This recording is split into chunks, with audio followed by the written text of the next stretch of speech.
పెనుగంచిప్రోలు నుండి అనగండ్లపాడు వరకు సైకిల్ యాత్ర చేసిన ఎమ్మెల్యే శ్రీరామ్ రాజగోపాల్ తాతయ్య.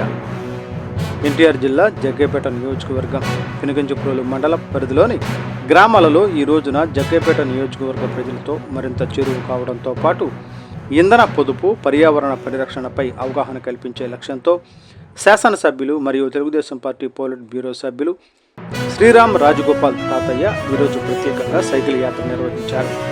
భారత ప్రధానమంత్రి నరేంద్ర మోడీ ఆలోచనలకు అనుగుణంగా రాష్ట్ర ముఖ్యమంత్రి వర్యులు నారా చంద్రబాబు నాయుడు ప్రజాప్రతినిధులు వారంలో 1 లేదా 2 రోజులు పబ్లిక్ వాహనాల్లో ప్రయాణిస్తూ ఇంధన పొదుపు ప్రాధాన్యత ఇవ్వాలని, అనవసర కాన్వాయిలు, మరింత ఆర్భాటాలను తగ్గించాలని ఇచ్చిన పిలుపు మేరకు ఎమ్మెల్యే స్పందించారు.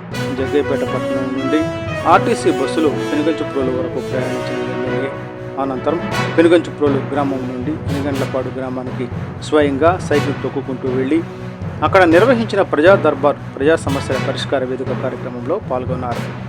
గ్రామ ప్రజలు సమస్యలను నేరుగా తెలుసుకుని వాటి పరిష్కారానికి చర్యలు తీసుకుంటామని ఎమ్మెల్యే హామీ ఇచ్చారు. ప్రజలతో కలిసి సాధారణ జీవన విధానాన్ని అనుసరించడం ద్వారా ప్రజాప్రతినిధులు ఆదర్శంగా నిలవాలని ఆయన పేర్కొన్నారు. ఈ కార్యక్రమంలో చింతల సీతారామయ్య, కొటారు సత్యనారాయణ ప్రసాద్, కళ్యాణం కృష్ణారావు మరియు వివిధ హోదాలలో ఉన్న కూటమి నాయకులు తదితరులు పాల్గొన్నారు.